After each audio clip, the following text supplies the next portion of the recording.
साहेब, मराठा समाजाच्या उपसमितीचे तुम्ही अध्यक्ष आहात. अण्णासाहेब पाटील महामंडळाचं व्याज परतावा गेली 8 महिने झाले मिळालेलं नाही. नवीन LOI निघत नाहीत.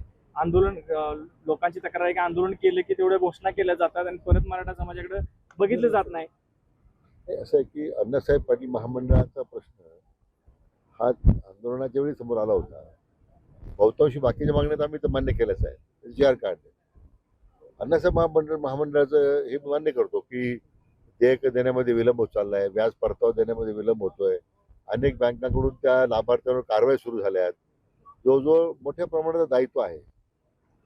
परंतु जेवढं आपण काम एवढी रक्कम मंजूर आहे महामंडळाला, तर मग तेवढ्या पुरतं काम महामंडळाचं व्हायला पाहिजे होतं. दुर्दैवानं मंजूर रकमेपेक्षा जास्त LOI दिला गेला. तरी आता माननीय मुख्यमंत्री महोदयांनी स्वतः लक्ष घातलेलं आहे. तो मागचा सगळा परतावा जो आहे व्याजाचा तो आम्ही लगेच द्यायची व्यवस्था करतो. ठाकरेंनी आज मुंबईत जल्लोष सभेचं आयोजन केलं होतं आणि जल्लोष सभा काढली. आता मला वाटतं राज ठाकरे तिथं म्हणले की झिंजीनं कशा सरकारच्या झिंजा उपडल्या काय सांगा. असं ज्यांचं अस्तित्व आता संपलेलं आहे ही ती लढाई त्यासाठी आहे त्यांची दोन्ही ठाकरे बंधू. त्यापेक्षा काय वेगळं आहे.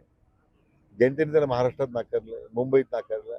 मला वाटतं त्यांच्या झिंजा लोकांनी उपडलेल्या पूर्वी त्यांनी काय आमच्या झिंजे त्यांनी त्यांच्या तोंडी भाषा सोबत नाही. साहेब, देवेंद्र फडणवीस दिल्लीला जाणार सारख्या बातम्या सुरू झाल्या. तुम्हाला नेमकं काय वाटतं, दिल्लीला जातील? आपल्या खुर्ची बंधारा पूर्ण करायचं आहे ना लवकर. धन्यवाद.